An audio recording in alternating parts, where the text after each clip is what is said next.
Pongo a grabar, así después no queda la grabación de esto. Buenos días para todos. Bueno, para los que llegaron un poco más tarde, mi nombre es Leandro Antelo, soy el jefe de residentes del Hospital Santoyani.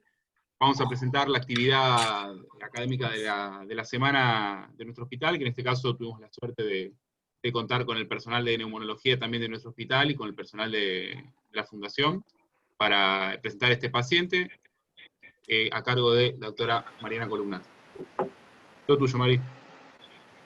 Bueno, buenos días a todos. Como dijo Leandro, yo soy Mariana Columnat, soy residente de cuarto año de acá del Servicio de Cardiología del hospital.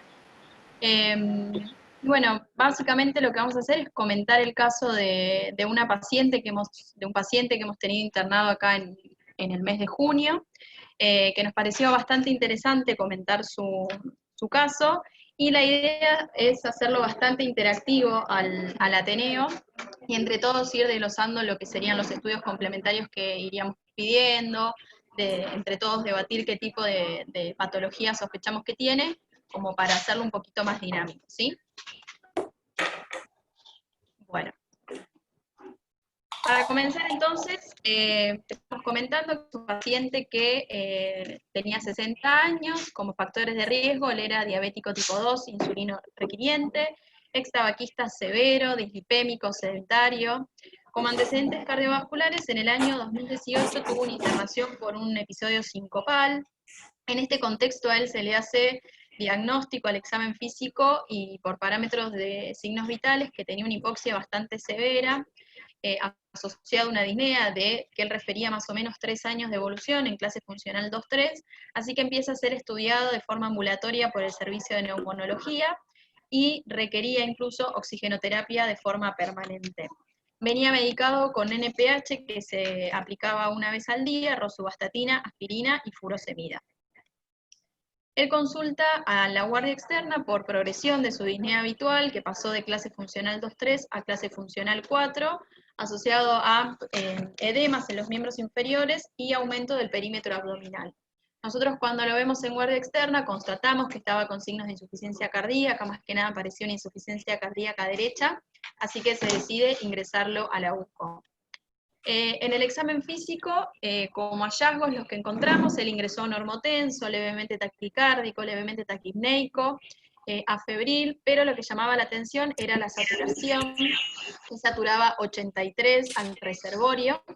Al examen físico, a nivel cardiovascular, como datos positivos, tenía un R2 aumentado, tenía un soplo sistólico 3/6 en el poco tricupidio, el choque de punta estaba desplazado hacia la izquierda, la perfusión periférica no era la mejor, estaba enlentecida, junto con el relleno capilar, presentaba edemas 4/6 a nivel infrapatelar y pedio-bilateral, y las yugulares no tenían colapso. A nivel respiratorio tenía una buena mecánica ventilatoria, la hipoventilación era a nivel global en ambos campos pulmonares, más que nada predominio derecho, y tenía algunos crepitantes, la verdad que muy escasos en ambas bases. Y como dato positivo también, en el examen físico abdominal presentaba signos compatibles con ascitis. En ese contexto nosotros lo que hicimos fue colocarle una vía central para un mejor manejo hemodinámico y la iniciamos inotrópicos con dobutamina a 5 gamas y bomba de furosemida a 500 miligramos en plan de balance hídrico negativo, y le dejamos su medicación habitual como tratamiento. Le hicimos obviamente un laboratorio a su ingreso que, llamativo, presentaba un hematocrito de 58 con una hemoglobina de 19, que se lo atribuimos como reactivo a esta eritrocitosis, a esta hipoxia severa que él ya traía desde hace tiempo.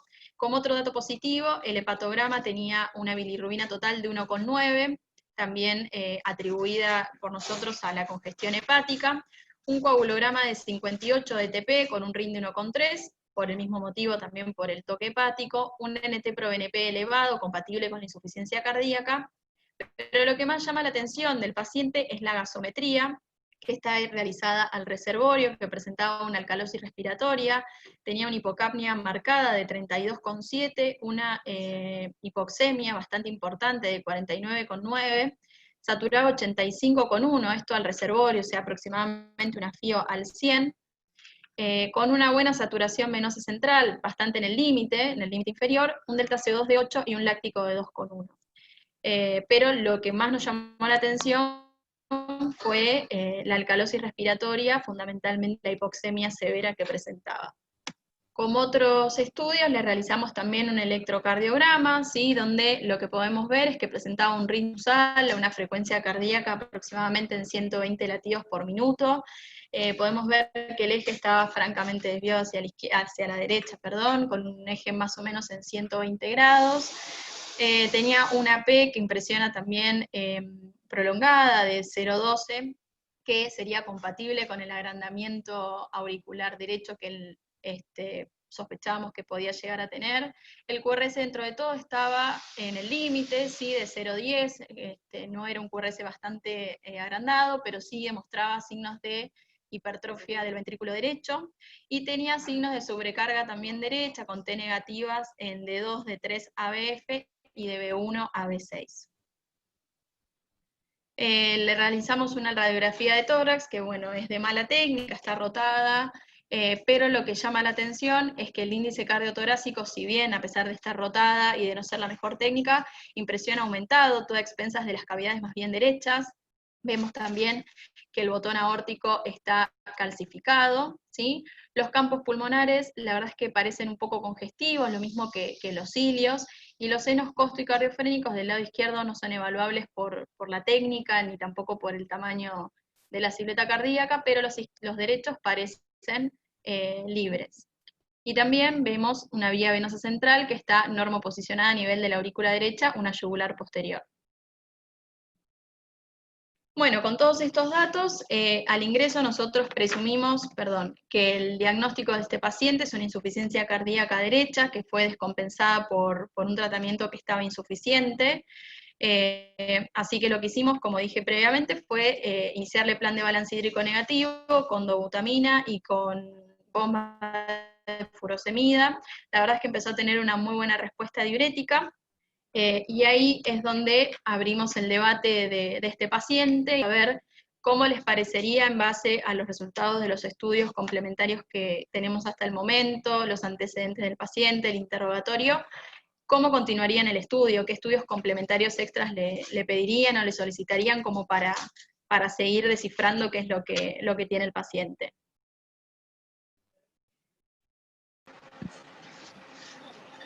Mari, Fernando habla. El que quiera hacer un comentario que se desmutee y hable. Lo mismo para vos, Jorge, que vos más o menos lo conocés de la Fundación de este paciente.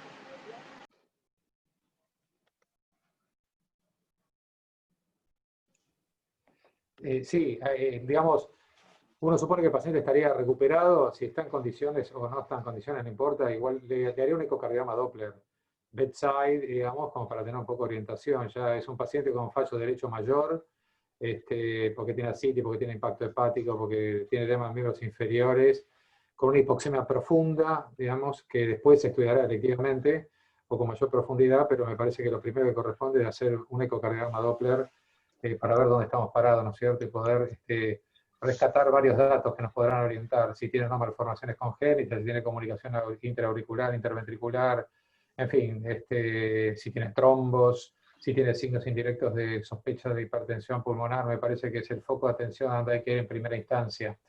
Después, si el paciente se recupera, camina, puede hacer test de función pulmonar o no, será un poco con delay con respecto al momento, pero me parece que en ese momento, en este contexto, y ustedes desconociendo al paciente, yo le haría un ecocardiograma Doppler en primera instancia. Por supuesto que diferente puede ser el enfoque cuando uno lo conoce al paciente, que viene de un año atrás, mucho tiempo atrás, no porque uno proceda de una manera diferente, sino porque por ahí tiene mucho más claro de qué se trata el paciente y cuál va a ser el pronóstico a corto plazo, ¿no? Nada más.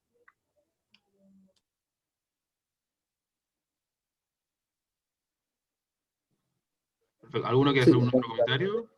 No, es lo mandatorio. Gracias, doctor, estoy totalmente de acuerdo. Acá el ecocardiograma, obviamente lo que no vamos a encontrar en el ecocardiograma, no podemos sospechar hay que ver por qué tiene tanta sobrecarga auricular derecha. No parece ser quizás tipo 1, la aurícula izquierda no parece estar agrandada en principio, pero bueno, eso la verdad que con el electro es bastante inespecífico, pero se puede hacer muchas cosas y mucha información con el ecocardiograma en principio. Si me permiten, gracias por tocar el tema del electro. A mí me parece que algo que la medicina moderna se olvida muchas veces es la radiografía de tórax y el electrocardiograma, y da mucha información realmente. Si bien la radiografía de tórax está descentrada de vértices y está rotada hacia la izquierda, la magnitud de la cardiomegalia por sí sola habla que el paciente tiene una patología cardíaca central, y punto, después se verá. El hilio derecho está más desplegado porque está rotado hacia la izquierda, y por lo tanto está más agrandado, el izquierdo está escondido, y bueno, la arteria pulmonar derecha, el hilo derecho está compuesto por distintos componentes, pero fundamentalmente por la arteria pulmonar habitualmente, y en este caso la gran densidad que tiene hace sospechar que tenga agrandamiento de la arteria pulmonar y por lo tanto indirectamente presunción de hipertensión pulmonar, ¿no es cierto? Es un dato más que agrega. Los campos pulmonares, yo los veo bastante hiperclaros, sobre todo los campos pulmonares superiores, y que eso también es compatible con vasculopatía de bajo volumen minuto. Si bien el intervásculo cardíaco derecho está un poco sucio, y eso puede hablar de algo de edema pulmonar mínimo, fallo ventricular izquierdo indirecto por desplazamiento del septum mayor y una reducción del volumen de fin de diástole del ventrículo izquierdo, ¿no? Y el electrocardiograma sí, es poco sensible para hipertensión pulmonar, pero muy específico para las formas severas. O sea que cuando uno tiene S1, Q3, T3, tiene cambio de la polaridad, un bloqueo completo de rama derecha, tiene T negativas en toda la cara anterior, S profunda hasta B6, tiene una hipertensión pulmonar severa. Y por lo tanto es poco sensible, pero es muy específico, y como les digo, como dije recientemente, es muy específico para formas severas, así que este paciente como media tiene más de 40 milímetros de mercurio en la arteria pulmonar, en presión media de la arteria pulmonar. Así que hay que rescatar siempre la visión del electrocardiograma y la radiografía de tórax como pasos previos ante cualquier estudio complementario posterior, ¿no? Nada más. Excelente, muchas gracias. ¿Nos contás, Mari, cómo siguió? Bueno, a pedido del público, empezamos con el ecocardiograma, donde, bueno, básicamente lo que llamaba la atención del estudio era la dilatación de las cavidades derechas, ¿sí? Severamente estaba dilatada la aurícula derecha junto con el ventrículo derecho, la arteria pulmonar también estaba severamente dilatada, las cavidades presentaban signos de sobrecarga de presión, y obviamente la función ventricular del ventrículo derecho estaba severamente deprimida. Con respecto a la motilidad, lo que se veía era una marcada hipoquinesia de la pared libre del ventrículo derecho, con un movimiento anormal septal, que era bien por la dilatación que tenía el ventrículo derecho. Las cavidades izquierdas, la verdad que la función ventricular izquierda estaba conservada, la motilidad del ventrículo también, pero presentaba un patrón diastólico pseudonormal. Que después, en retrospectiva, pensándolo un poquitito, quizás no era un patrón pseudonormal propiamente dicho, sino que el ventrículo izquierdo estaba conservado y que la patología propiamente dicha era del ventrículo derecho, pero al estar tan alterado uno podía pensar que podía tener un patrón pseudonormal. Producto de esta dilatación tenía una insuficiencia tricuspidia funcional en un grado moderado que generaba una PSAP de 89 milímetros de mercurio, tenía una vena cava dilatada sin colapso inspiratorio y debe derrame pericárdico. Con respecto a las imágenes, acá podemos ver una primera imagen, la superior izquierda, que es esta que vemos acá. Es una imagen, es una vista paraesternal izquierda en un eje largo, ¿sí? Donde podemos ver aquí la aurícula izquierda, la válvula mitral, el tracto de entrada del ventrículo izquierdo, ¿sí? Que sería esto de acá, el tracto de salida del ventrículo izquierdo, la válvula aórtica y la salida, digamos, o la primera porción aórtica. Toda esta masa que vemos acá, ¿sí? Bien dilatada, es el ventrículo derecho, que podemos ver que está severamente dilatado, podemos ver también la hipoquinesia que tiene en la pared libre del ventrículo derecho, y mismo también podemos ver el movimiento anormal del septum, y cómo mismo el ventrículo derecho, por su dilatación, desplaza y comprime un poco al ventrículo izquierdo también, ¿sí? En esta otra vista que vemos acá, Es una vista que, si bien es parasternal izquierda, es una vista de cavidades derechas, es un tracto de entrada del ventrículo derecho, donde podemos ver aquí la aurícula derecha con la válvula tricuspidia, y donde podemos constatar la dilatación de ambas cavidades con la hipoquinesia que tiene el ventrículo derecho. No sé si quizás Gus o Nahuel, que son ecocardiografistas de nuestro servicio, quieren aportar algo más de las imágenes.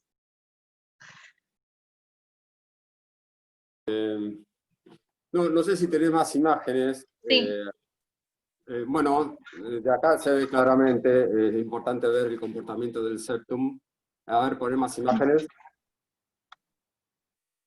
Esta sí es otra vista, que es un eje corto parasternal izquierdo, a la altura de grandes vasos, que si bien la vista no tiene quizás una buena definición, pero la dejamos porque nos pareció lindo demostrar la dilatación que tiene acá la aurícula, la arteria pulmonar, ¿sí? Donde vemos que está francamente dilatada, ¿sí?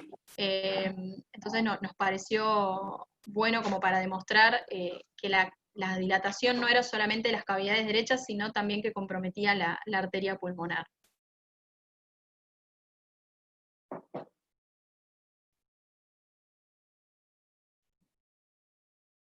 Y acá esta es otra vista, es una vista apical de 4 cámaras, donde, bueno, fundamentalmente lo que se ve y lo que prioriza, digamos, la imagen, es la dilatación de las cavidades derechas. Vemos que la aurícula tiene una severísima dilatación, mismo que el ventrículo derecho, y como incluso colapsa y desplaza al ventrículo izquierdo, ¿sí? Por producto de la dilatación.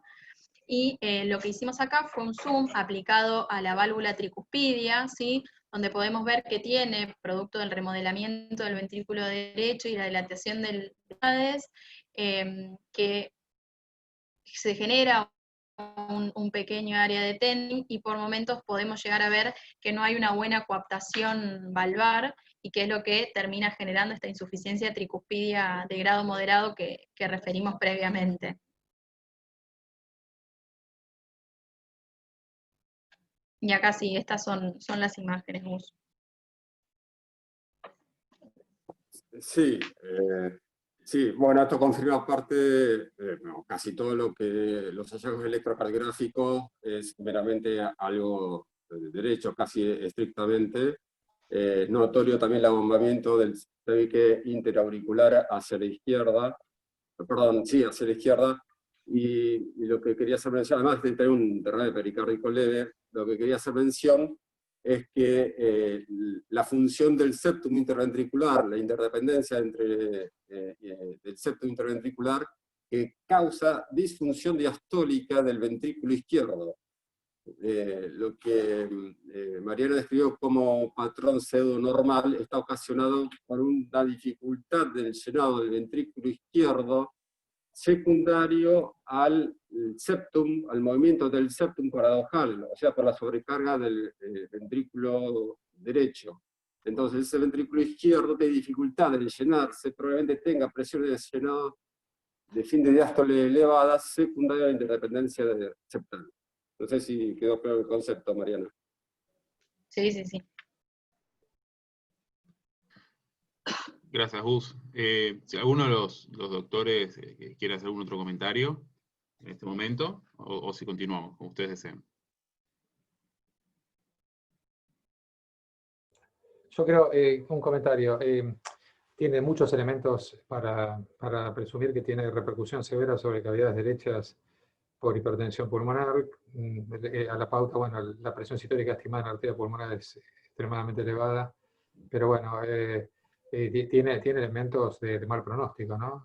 Derrame pericárdico, prácticamente en todos los registros siempre ha dado como un factor pronóstico desfavorable, ¿sí?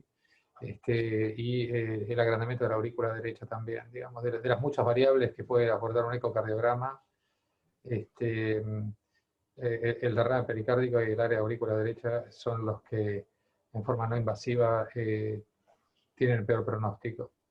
La velocidad de regurgitación tricuspidia hoy día se ha jerarquizado por sobre la presión estimada en la arteria pulmonar sistólica, y es un poco el dato que permite tomar conductas o no y evaluar severidad también, pero en la historia de los registros de derrame pericárdico y área aurícula derecha, son dos parámetros muy fuertes, desfavorables. Nada más.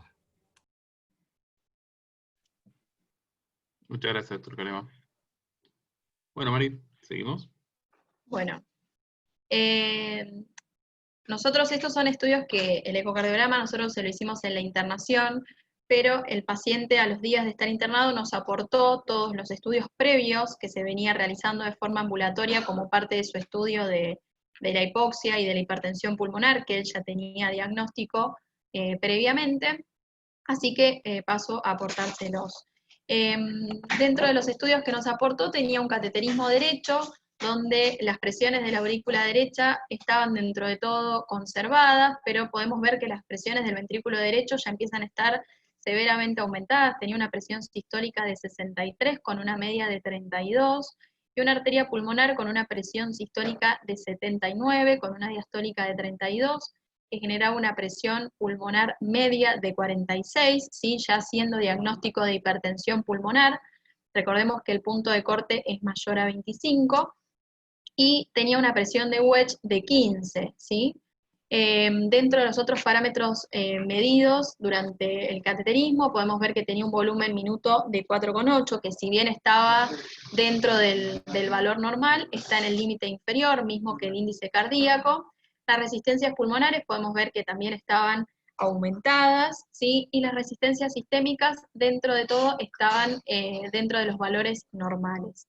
Como conclusión de este cateterismo derecho, lo que pudimos sacar como conclusión es que el paciente tenía hipertensión pulmonar por el valor de presión de arteria pulmonar media mayor a 25, pero precapilar porque tenía una presión de wedge justo de 15, ¿sí? Y recordemos que el valor de corte es menor o igual a 15. Además nos aportó una angiografía pulmonar. De estos estudios lamentablemente no tenemos las imágenes, sino solamente los informes. Lo que decía era que tenía dilatación de los vasos centrales con afinamiento hacia nivel distal, todo compatible con hipertensión pulmonar de forma crónica. No había signos de tromboembolismo. La aorta torácica no tenía colaterales bronquiales, y también por angiografía pulmonar, al medirse las presiones, se hizo diagnóstico de hipertensión pulmonar severa con una media de 70 acá en este momento.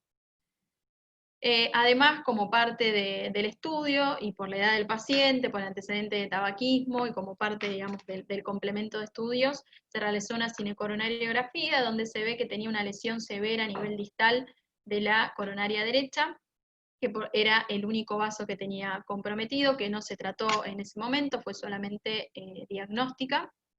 Y como otros estudios, también se realizó una espirometría que estaba dentro de los parámetros normales.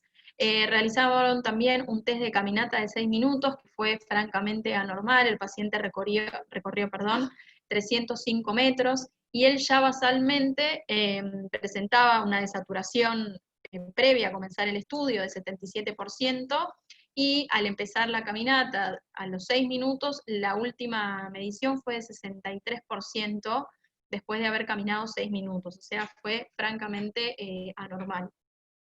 Además, se realizó un test de difusión de monóxido de carbono, donde lo que consiste en este test básicamente es que el paciente inhale una mezcla de gases, donde tiene una pequeña cantidad de monóxido de carbono, y posteriormente se dosa qué cantidad de esos gases difunden de ese monóxido de carbono, y esto nos da un poco de información acerca de la función respiratoria, que vemos también que está severamente disminuido, tiene un porcentaje de 22, cuando el valor normal es aproximadamente entre 80 y 120%, ¿sí? O sea, está severamente disminuido. Además, se calculó un porcentaje de shunt. No se hizo el shunt mediante cateterismo derecho, sino se hizo mediante la diferencia de oxígeno, de contenido de oxígeno capilar y de oxígeno arterial. Lo que se hace es, mediante esta fórmula, que es la fórmula de Berggren, es determinar qué porcentaje de la sangre llega a las cavidades izquierdas sin haber sido oxigenada, o sea, qué porcentaje yuntea. El valor normal y fisiológico es de entre un 5 y un 7%, y este paciente tenía un 24% de la sangre que llegaba a las cavidades izquierdas sin ser oxigenada. Además, se realizó un centellograma BQ que podemos ver acá que tiene una captación cerebral normal, y a nivel pulmonar no hay captación ni hay imagen compatible con TEP, tenía baja probabilidad de TEP.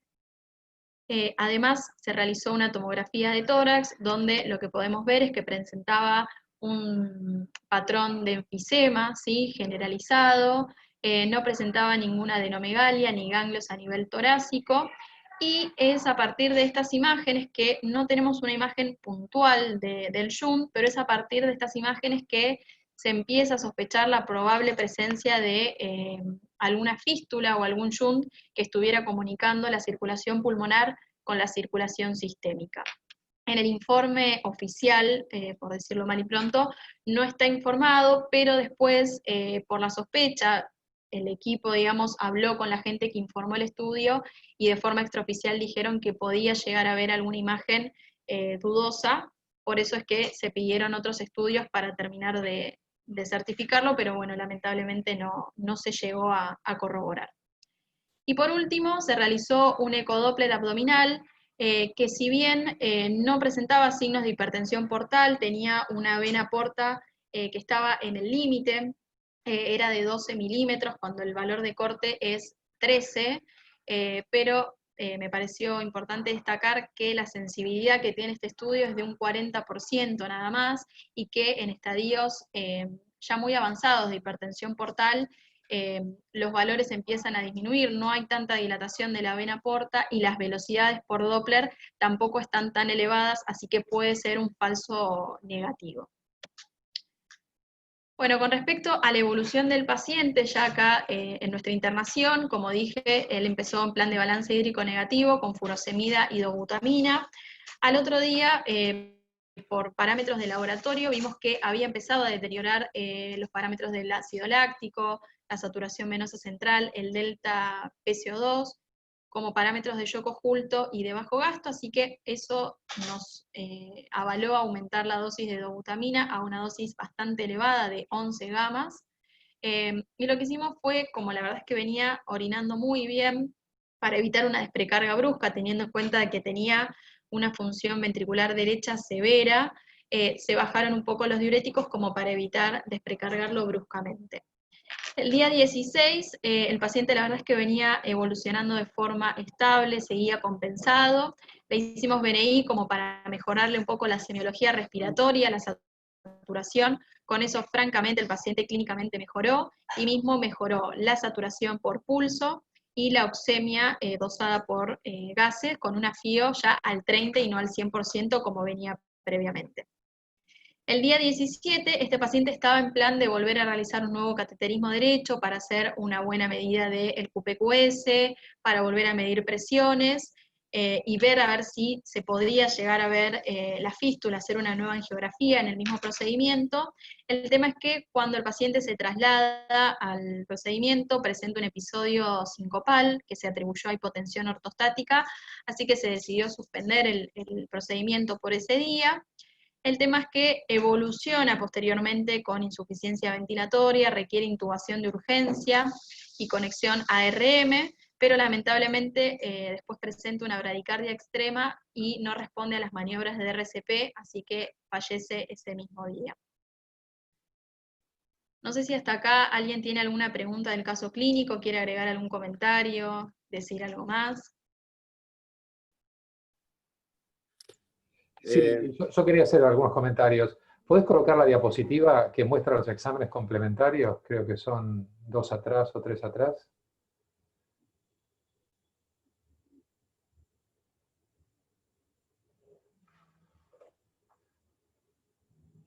Hola. Mari. Hola. Se tildó. Sí. Mariana. ¿Podrías colocar la diapositiva en que están todos los estadios? Es la anterior, exactamente. Bueno, no, acá algunos comentarios. Por ejemplo, el tema de la espirometría, nada, por más que el paciente tenga enfisema por tomografía computada de tórax, una cosa es tener enfisema y otra cosa es tener EPOC. Con lo cual, tampoco el enfisema me parece que tuviera tanta intensidad. Me parece que es un enfisema centrolobulillar, moderado, diría, y punto, nada más. Y la espirometría, al ser normal, aleja digamos, la presunción de atribuirle que una enfermedad parenquimatosa pulmonar fuera responsable anatómica y funcionalmente, ¿no es cierto?, de la hipertensión pulmonar que presentaba el paciente. Segundo, bueno, el test de marcha a los 6 minutos, 77% es horrible realmente, y desaturó mucho más profundamente.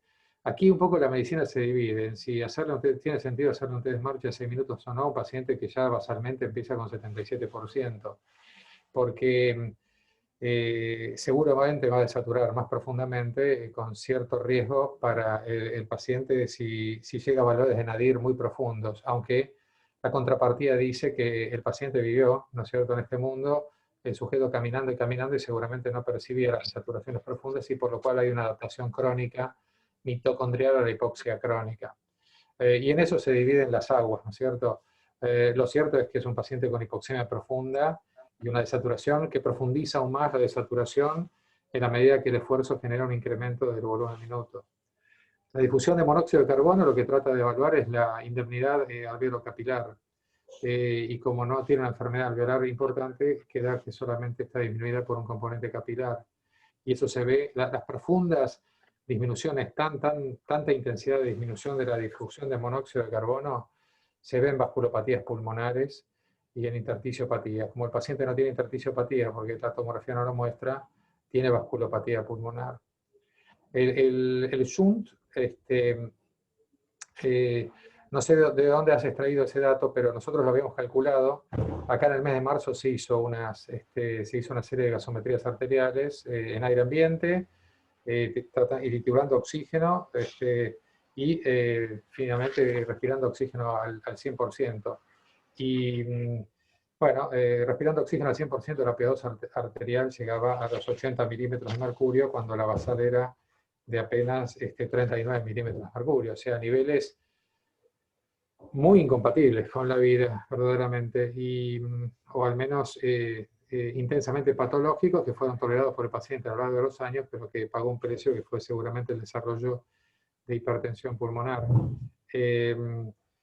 Bueno, y nosotros hicimos un cálculo por un método no invasivo, que consiste en calcular un incremento del 1% del shunt, toda vez que la P2 arterial respirando oxígeno al 100% no supere los 500 milímetros de mercurio, de tal modo que por cada 25 milímetros de mercurio por debajo de 500 se agrega un 1% más al shunt fisiológico, que nosotros lo calculamos en alrededor del 5%. Con lo cual, si uno piensa que cada 100 milímetros de mercurio tiene 4 veces 25, hay un incremento de 4 puntos o 4% en el shunt fisiológico. Digamos, 24% de shunt es igual o más de lo que tiene un distrés respiratorio agudo, ¿no es cierto? Que uno lo tiene intubado y en asistencia respiratoria mecánica, pero solo una adaptación crónica puede tolerar que un individuo tenga 24% de shunt. Se fue de la pantalla el resto de los estudios complementarios. No sé si lo podés colocar, Mariana.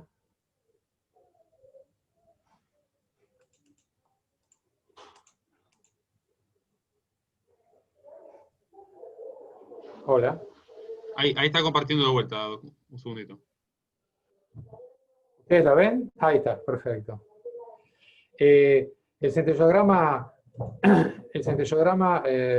ventilación-perfusión me parece óptimo, digamos. Hay que descartar siempre el algoritmo de estudio de una hipertensión pulmonar, si uno es una tromboembólica crónica o no. Y si uno no lo hace, como este método tiene más sensibilidad que el angio-TC, se pierde la posibilidad de atribuirle responsabilidad a la hipertensión pulmonar que sea un tromboembolismo crónico.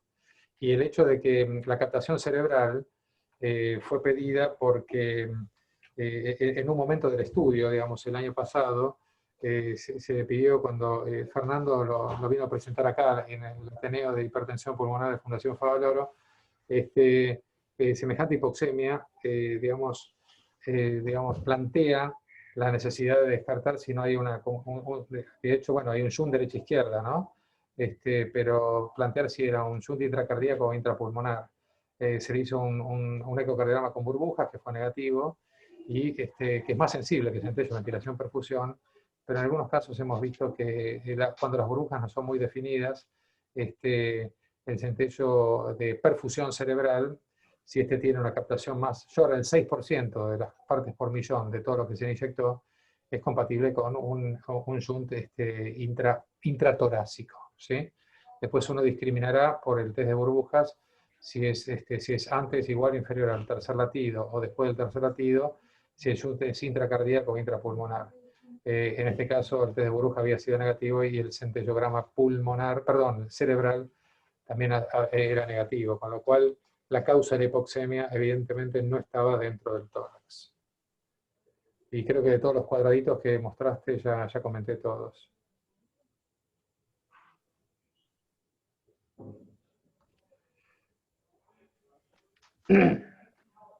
Excelente, bueno, muchas gracias. Y el eco Doppler portal es interesante también porque uno de los motivos de hipoxemia profunda refractarias o parcialmente refractarias, no de esta magnitud, es el síndrome hepatopulmonar.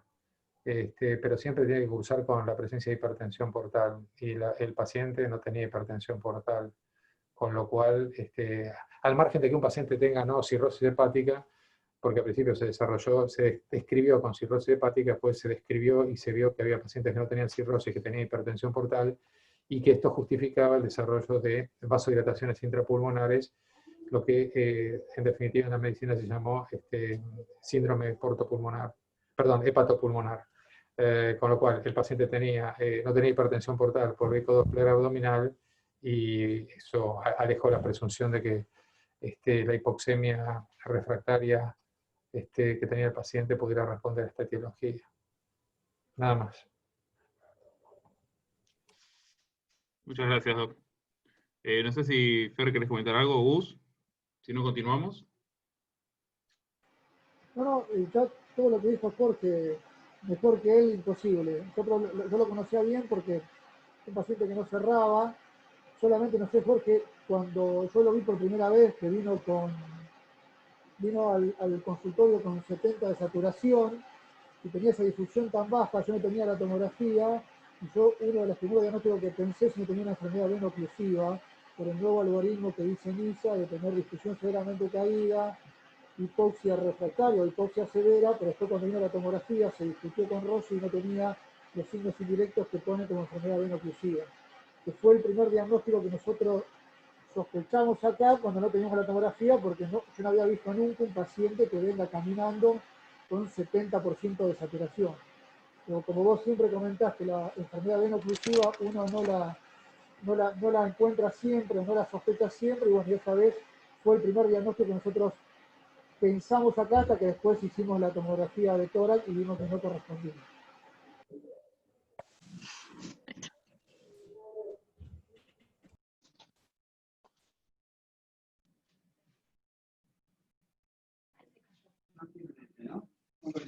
No. Bueno, continuamos, Mari. Dale. Ahí se ve la pantalla, Lean. Sí, Ok. perfecto. Sí, perfecto. ¿eh? Bueno, entonces, si no hay ninguna pregunta del caso clínico, yo abrimos de nuevo debate, igualmente ya más o menos con la explicación que nos fue dando el doctor, nos fue más o menos encauzando a preguntar qué tipo de hipertensión pulmonar nos parece que tiene este paciente. Nos pareció bueno desglosar y volver a repasar un poquito lo que es la clasificación de la hipertensión pulmonar, ¿sí? La hipertensión arterial pulmonar o la tipo 1 es aquella que se produce por causas idiopáticas, heredables, por mutaciones genéticas en distintos genes, puede ser inducida por drogas, por diversas toxinas, pero también se ha visto en pacientes con HIV, con colagenopatías tipo lupus, esclerodermia, artritis reumatoidea, en ciertas cardiopatías congénitas, en esquizotomiasis, que es una enfermedad parasitaria que no, por suerte nosotros en nuestra zona no tenemos, y por hipertensión portal. La tipo 2 es la que es secundaria a cardiopatía izquierda, ya sea por disfunción cistodiastólica del ventrículo izquierdo, por alguna valvulopatía, por obstrucción del tracto tanto de entrada como de salida del ventrículo izquierdo, o por bien estenosis de las venas pulmonares. La tipo 3, o la que es secundaria a enfermedad pulmonar o hipoxia, es la que es secundaria a EPOC, a una enfermedad intersticial, a un patrón mixto restrictivo, obstructivo, a trastornos del sueño, hipoventilación alveolar, y también se puede ver en pacientes que han sido expuestos durante bastante tiempo a grandes alturas o que tienen alteraciones del desarrollo. Tenemos la tipo 4, que es la secundaria a TEP crónico, sí, a tromboembolismo pulmonar crónico, y la tipo 5, que es la que, como mal llamamos, la bolsa de gatos, ¿sí? Donde tenemos distintos mecanismos, donde son de forma desconocida y se han agrupado como para formar una gran variedad de causas que pueden dar hipertensión pulmonar, pero que no tienen una forma de agruparse per se, que son las causas metabólicas, algunas hematológicas, sistémicas, e incluso otras causas. Ahora, para desglosar un poquitito por qué cada una podría ser, qué tiene a favor nuestro paciente para cada una y qué tiene en contra, vamos a empezar por la tipo 2, ¿sí? La que es secundaria a cardiopatías. Acá en este cuadro lo que podemos ver es aquellos factores que tendría que presentar el paciente, tanto clínica como de forma complementaria en estudios, para que uno pueda sospechar y pensar que la causa de la etiología es de causa izquierda o por una cardiopatía. Son pacientes que generalmente son mayores de 65 años, ya tienen alguna anomalía estructural en el corazón, generalmente son cardiópatas previos o tienen alguna valvulopatía previa, ya empiezan a tener compromiso de las cavidades con dilatamiento de la aurícula izquierda, hipertrofia ventricular. En el electro obviamente presentan todas estas anomalías compatibles con agrandamiento de hipertrofia, ya empiezan a tener alteraciones del ritmo con FA, con fibrilación, bloqueo de rama y presencia de ondas Q patológicas. Clínicamente ya también empiezan a tener signos clínicos de insuficiencia cardíaca como disnea, crepitantes al examen físico, que se traducen en el ecocardiograma con aumento de las presiones de llenado, ¿sí? Y, por ejemplo, en radiografía de tórax o en ecografía pulmonar, la presencia de líneas Kerley-B, derrame y edema. Y después, obviamente, el resto de los antecedentes del paciente, que generalmente forman parte de un síndrome metabólico y que no tienen, por ejemplo, disfunción ventricular derecha, ni tampoco alteración de lo que son las velocidades de la arteria pulmonar. A favor, ¿qué es lo que tenemos de nuestro paciente para que tuviera una hipertensión pulmonar de tipo 2? Es, como decíamos, las presiones izquierdas, ¿sí? De llenado aumentadas. El eco nos los informaba de forma moderada, tenía un patrón pseudonormal, pero la verdad es que tenía más cosas en contra. Nuestro paciente era joven, es menor de 65 años, en el eco no tenía ninguna estructuralidad en el corazón izquierdo, ninguna valvulopatía, la función y la motilidad izquierda estaban conservadas, el electro mostraba un electro bien cardiopático, pero más bien de las cavidades derechas, no tanto compromiso izquierdo, y en el cateterismo derecho teníamos una hipertensión pulmonar de tipo precapilar que no coincidiría con la hipertensión pulmonar de tipo secundario, así que en base a todos estos factores podemos descartar que la causa sea una hipertensión pulmonar tipo 2. La tipo 3, que es la de los trastornos respiratorios o enfermedad respiratoria. Acá tenemos este cuadro que lo brinda la Sociedad Argentina de Cardiología en la guía de hipertensión pulmonar, donde vemos en base a estos parámetros de función ventilatoria, de tomografía y de prueba de ejercicio, que tendría que tener nuestro paciente para que sea de tipo 1 y que tendría que tener nuestro paciente para ser de tipo 3. Con respecto a la función ventilatoria, para que sea de tipo 3 debería tener un deterioro moderado a muy grave, y la verdad es que la espirometría de este paciente siempre fue normal. Con respecto al BEF1, el valor estimado era mayor a 60 y en el caso de él era de 78, así que sería compatible con una hipertensión pulmonar de tipo 1.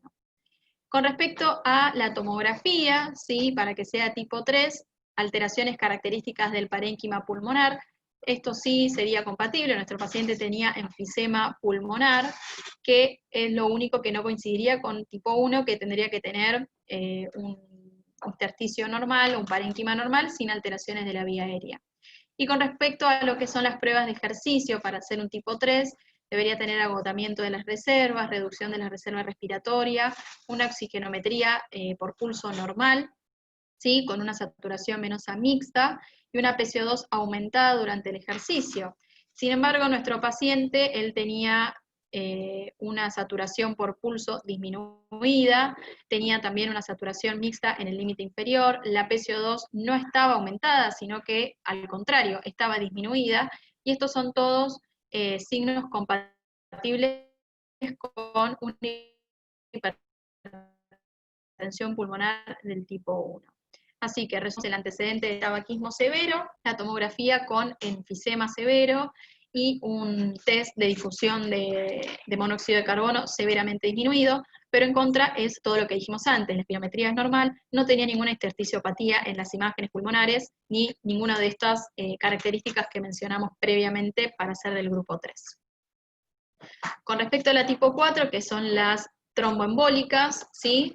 La verdad es que nuestro paciente no presentaba ninguna, por imágenes, la angiografía era negativa, el centellograma también era negativo para TEP, y no presentaba ninguna obstrucción de las arterias pulmonares por ninguna de estas causas, ¿sí? Así que cuando son las sospechas de alguno de estas causas, vemos la probabilidad ecocardiográfica. En este caso tendría signos indirectos de tromboembolismo, que serían la dilatación de las cavidades derechas y la hipertensión pulmonar. Y haríamos en este caso la gamografía, que fue lo que se hizo, y fue negativa, así que descartamos la etiología de tipo 4, ¿sí? Así que a favor teníamos la clínica, la edad y el sexo, la disfunción del ventrículo derecho, pero en contra tenemos que el centellograma y la angiografía pulmonares no demostraban signos de TEP, y la ecocardiografía, no mostraba ninguna estenosis de la válvula pulmonar o de las arterias pulmonares, que son otras causas que pueden generar tipo 4. Y por último, hablando de lo que es la hipertensión pulmonar de tipo 5, la verdad que nuestro paciente no tenía ningún trastorno hematológico conocido, ninguno sistémico tampoco conocido. A nivel metabólico no fueron estudiadas estas enfermedades, pero tampoco había sospecha para estudiarlas, ni tampoco presentaba ninguna de estas otras patologías, así que también la descartamos. Por ende, y por descarte, terminamos pensando en que la hipertensión arterial pulmonar de tipo 1 era la causa de su patología, ¿sí? Como podemos ver acá, el listado, la verdad es que las causas que generan hipertensión arterial pulmonar son múltiples, ¿sí? La verdad es que hereditaria no parecía, no tenía ningún antecedente familiar de familiares que hayan tenido patologías similares. Con respecto a fármacos o toxinas, acá está la lista sobre los fármacos que pueden causar hipertensión pulmonar. Él no tomaba ninguna de estas medicaciones, ni tampoco ninguna de estas hierbas u otros preparados magistrales. Con respecto a enfermedades del tejido conectivo, tenía un perfil reumatológico negativo, serologías para HIV negativas, una ecografía abdominal que era negativa para hipertensión portal, no tiene epidemiología para esquistosomiasis, así que se descartó también, ni tampoco tenía ninguna enfermedad pulmonar veno-oclusiva, ¿sí? Así que en contra tenía todo esto como dijimos, y terminamos sospechando que lo que tenía era alguna enfermedad cardíaca congénita, no de las típicas enfermedades cardiopatías congénitas típicas, sino más bien dentro de lo que son la hipertensión arterial pulmonar que se asocia a cardiopatías congénitas, tenemos las que son producto de cortocircuitos sistémico-pulmonares, que es lo que sospechábamos en este caso, ¿sí? Que él tenía un shunt sistémico pulmonar, ¿sí? Y acá vamos a hablar un poquitito de las fístulas. No sé si hasta acá alguien quiere hacer algún comentario, comentar algo más.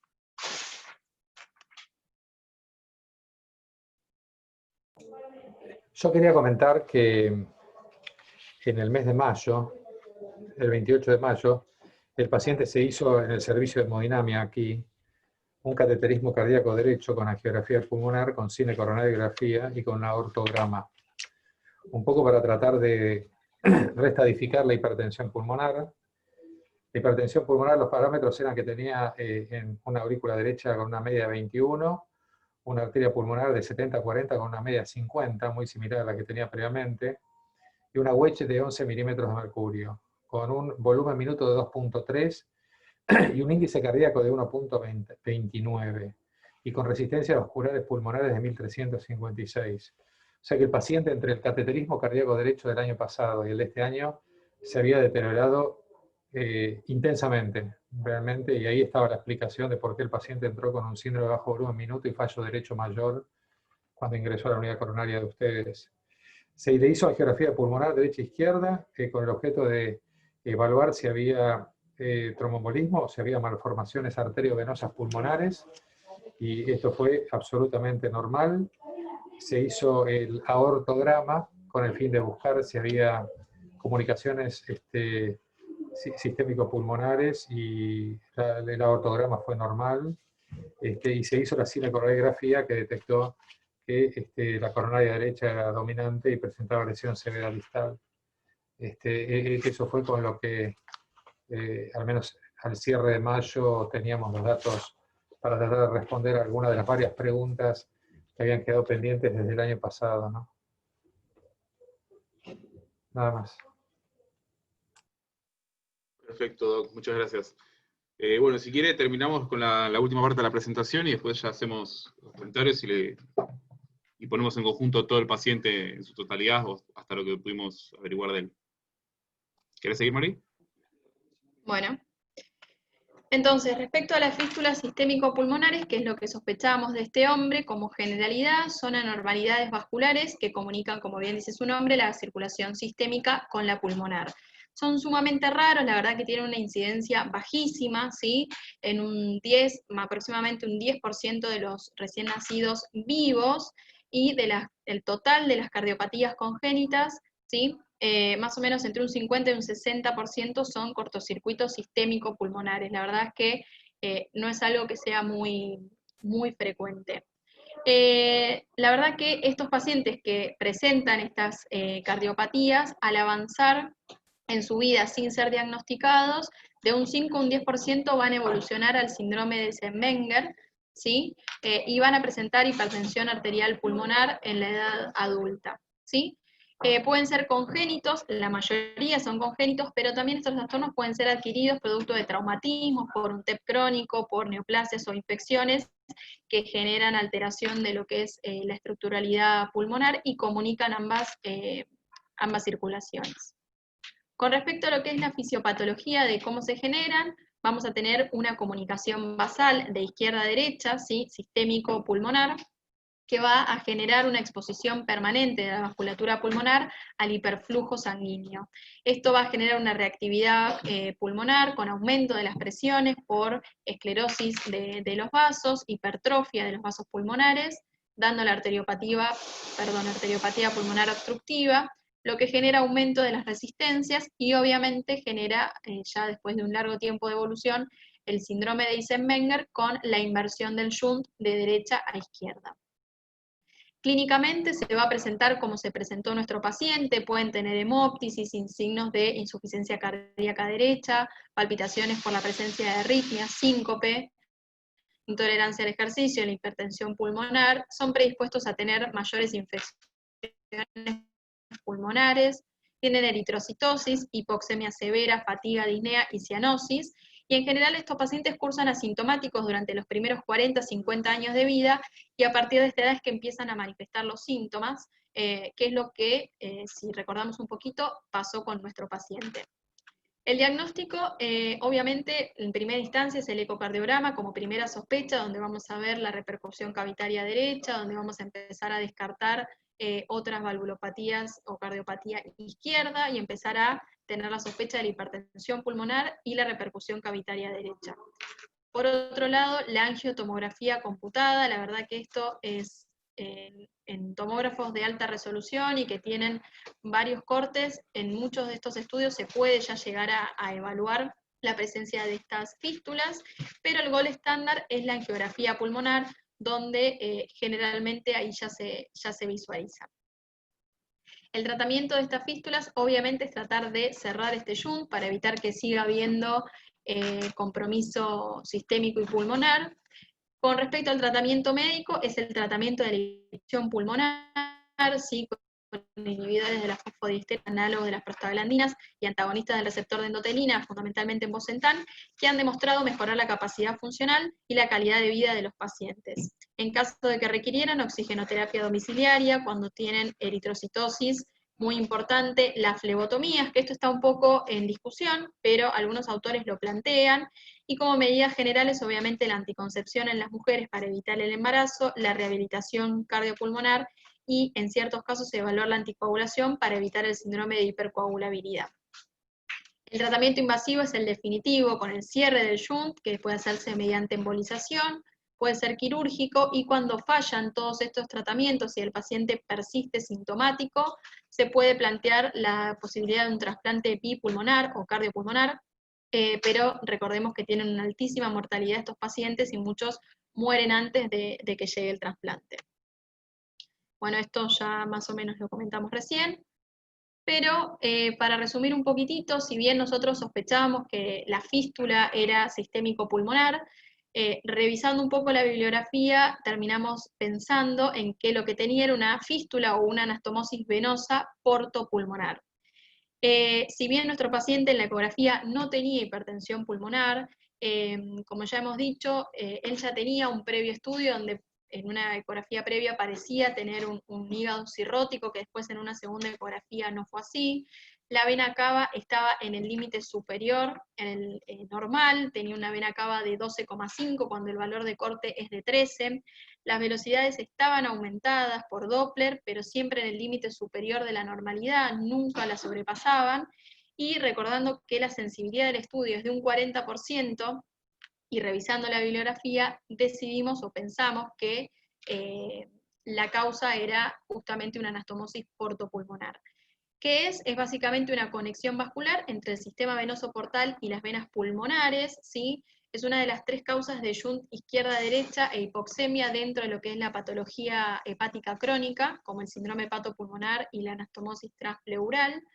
Se encuentran pacientes con hipertensión pulmonar, portal, secundaria a cirrosis, y la frecuencia, acá mismo lo vemos, depende de la técnica de imagen utilizada, pero entre un 20 a un 30% de los pacientes cirróticos con varices la presentan. El tema es que está muy subdiagnosticada porque no se busca, ¿sí?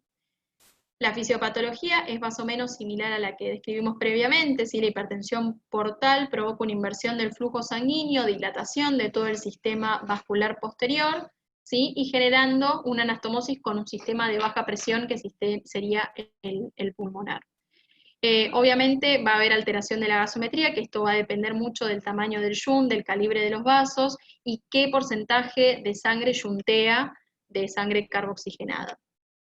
Clínicamente se va a manifestar como ya lo hemos comentado y como se manifestó nuestro paciente, y el diagnóstico, si bien la primera sospecha es la ecografía abdominal, pero como tiene esta sensibilidad muy baja y en casos negativos, se pueden hacer venografía portal con incluso ecocardiograma intracavitario o una tomografía computada de alta resolución, donde si uno busca y puntualmente en esas regiones puede llegar a visualizarlo. Y acá podemos ver una imagen donde podemos ver, ¿sí?, la vasculatura pulmonar conectada, esto sería la vasculatura sistémica en este caso, o portal, y esta imagen que vemos acá, y acá sería el shunt o la conexión entre ambos sistemas. El tratamiento obviamente es el cierre del shunt, el trasplante hepático, sí, que es de gold standard en los pacientes que tienen síndrome hepatopulmonar. Se puede hacer también un TIPS, que es un shunt portosistémico transyugular hepático, sí, como para tratar de paliar la hipertensión portal, o bien tratar de cerrar el defecto de forma percutánea con un balón. Entonces, como para concluir, a pesar de que nuestro paciente estaba en estudio de forma ambulatoria y en nuestra UCO también lo intentamos estudiar, y falleció lamentablemente previo a tener un diagnóstico definitivo, sospechamos que toda la sintomatología en su cuadro era por un shunt sistémico pulmonar, puntualmente por una anastomosis portopulmonar, ¿sí? El shunt, si bien está subdiagnosticado, es una causa reversible de hipoxemia, así que resulta fundamental e imprescindible tratar de diagnosticarlo en este tipo de pacientes para mejorarles la calidad de vida y justamente tratar de curarlos, que es una causa que es reversible y curativa, ¿sí? Fundamentalmente pensarlo en los pacientes que se presentan con hipoxia, que tienen antecedentes de cirrosis y de hipertensión pulmonar, porque además es una enfermedad muy embolizante. Bueno, y ahora sí, hasta acá llegamos. No sé si el doctor quiere comentar algo más. Bueno, muchas gracias. Felicitaciones, una presentación muy completa, realmente. A ver, evolución natural de la enfermedad de una hipertensión pulmonar encontrada y conocida en los últimos estadios del año pasado y que tuvo evolución natural. El año pasado tenía un cateterismo con 533 de resistencia vasculares pulmonares y este año tenía 1300. El año pasado tenía 2 puntos y algo de índice cardíaco y este año tenía 1.2. Ya ustedes lo conocieron en el estadio final. Encima tenía una lesión crítica en la coronaria derecha. Evidentemente es muy probable que el paciente haya hecho muerte súbita a consecuencia del desbalance oferta-demanda de oxígeno ventrículo derecho. Se clavó el ventrículo derecho y no tuvo opción. También interesante es, bueno, ya les comenté el cateterismo que se le hizo en el mes de mayo, a fines de mayo, y que además se le habíamos pedido que lo hiciera con corrida oximétrica, con lo cual se tomó saturación en sangre venosa de la cava superior, de la cava inferior, de la aurícula derecha, de la arteria pulmonar y de la aorta descendente. Se lo paso a leer, miren, la saturación en la vena cava superior era 36%, en la cava inferior 39%, en la aurícula derecha, perfecto, 35%, en la arteria pulmonar 35%, y en la aorta descendente 83%. En ausencia de lesión intracardíaca e intrapulmonar, porque teníamos todo hecho, lo único que cabe suponer es que tuviera un shunt entre una de las ramas de la vena porta antes de la bifurcación y alguna de las venas pulmonares. En general eso ha sido descrito con la vena pulmonar derecha. Lamentablemente eso no se pudo comprobar, pero es lo único que explicaría la hipoxemia profunda que tuvo este paciente, ¿no es cierto? No tuvo tampoco tratamiento farmacológico específico para su hipertensión pulmonar. En este caso, nunca el aporte de oxigenoterapia crónica domiciliaria le hubiera cambiado la historia natural de la enfermedad, salvo que se hubiera descubierto esto en años anteriores y se hubiera podido angiografiar y embolizar esa anastomosis, de lo cual hay un caso clínico que yo le pasé a Fernando, que fue publicado justamente el año pasado, en el 2019, exitoso en Francia, y que en un contexto de una hipertensión pulmonar con severo deterioro de la función sistólica del ventrículo derecho y bajo volumen minuto, si dieran las circunstancias, correspondería colocarle triple sucesión de drogas antihipertensivas pulmonares y evaluarlo para trasplante pulmonar y hacerle un trasplante bipulmonar, ¿no es cierto? Creo que el paciente no dio tiempo. Y los niveles, simplemente para recordárselos, trasplante cardiopulmonar hasta los 50 años de edad, trasplante bipulmonar hasta los 60 y trasplante unipulmonar hasta los 65. El paciente tenía 59, 60 años y podría haber calificado para un trasplante bipulmonar. Habría que haberlo sostenido con ECMO, un ECMO venoarterial, pero bueno, creo que la velocidad con la que se desarrollaron los hechos al final de la historia no dieron tiempo para absolutamente nada. Y nada más, felicitarlos porque fue un repaso espectacular de hipertensión pulmonar en un contexto de hipoxia profunda, ¿no es cierto? Nada más. Jorge, yo tengo una pregunta para hacerte. En algún momento nosotros... No te escucho nada. ¿Alguien podría repetir lo que dice Fernando? No, ¿ahí me escuchás mejor? ¿Cómo? ¿Ahí me escuchás mejor? Ahí mejor. No, yo te preguntaba, Jorge, que en este paciente en algún momento se postuló de darle tratamiento con inhibidores de cotelina y fosfodiesterasa, pero como no se sabía el diagnóstico o se empezó a sospechar después, habíamos dicho de no tratarlo hasta no tener algo más efectivo. ¿Lo hubiese ayudado haberlo tratado empíricamente en febrero cuando se empezó a pensar en esta comunicación corto-pulmonar? si lo hubiera ayudado, y pensaría, a ver, pensaría de la misma manera que esos pacientes con enfermedad respiratoria parenquimatosa que tienen hipoxemia profunda, porque tienen EPOC, porque tienen fibrosis o porque tienen un síndrome combinado de enfisema fibrosis, y le damos inhibidores de fosfodiesterasa 5 y mejoran, y por ahí mejoran un poco y después le agregamos un antagonista de receptores de notalina 1.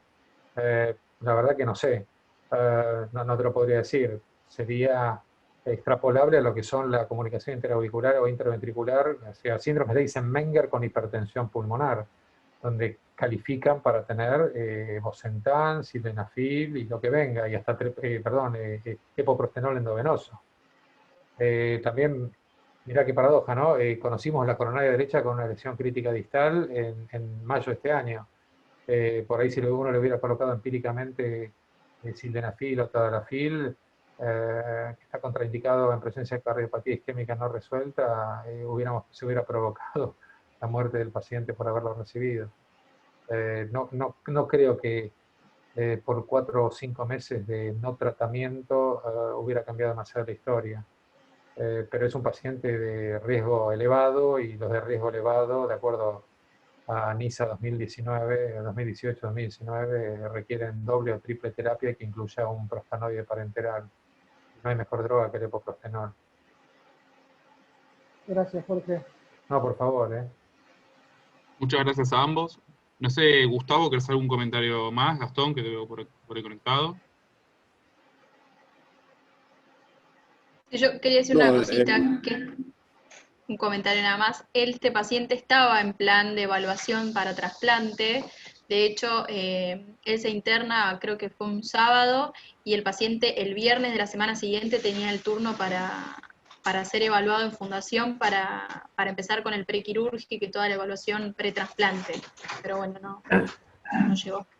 Y otra cosa, Jorge, que nosotros el día que se descompensa, él se iba a hacer una angiografía, yo lo había hablado con vos, se iba a hacer una angiografía abdominal para ver si se veía la comunicación, porque cuando se empezó a descartar todo, y cuando fue a hemodinamia, él se descompensa en el camino y volvió y hace el paro. O sea, justo cuando se había ya hablado con hemodinamia para hacer una angiografía de abdomen. Perfecto. Tuvo mala suerte, realmente. No llegó.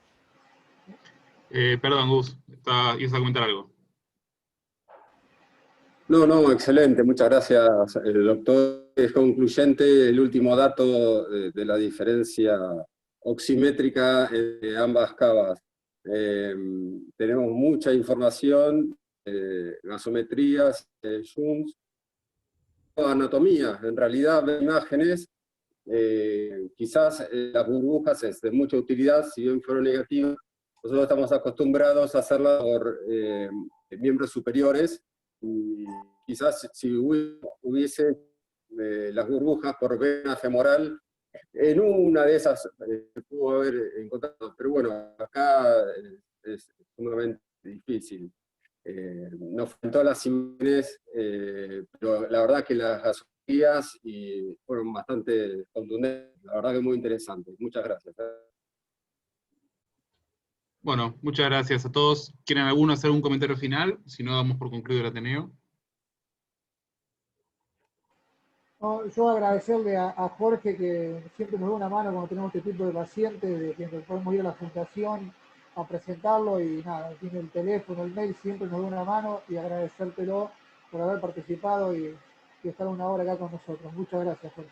No, por favor, gracias a ustedes. Les mando un abrazo. Muchas gracias, Sí. Doc, muchas gracias a todo el equipo, y felicitaciones a Mariana por la presentación también. También agradecerles a Fernando y al doctor Caneva por la participación y la colaboración, que me ayudaron más que nada con la parte respiratoria y eso, que no es nuestro fuerte en la cardiología, pero bueno, gracias por la ayuda. Bueno, muy bien, felicitaciones. Chao. Muchas gracias. Hasta luego.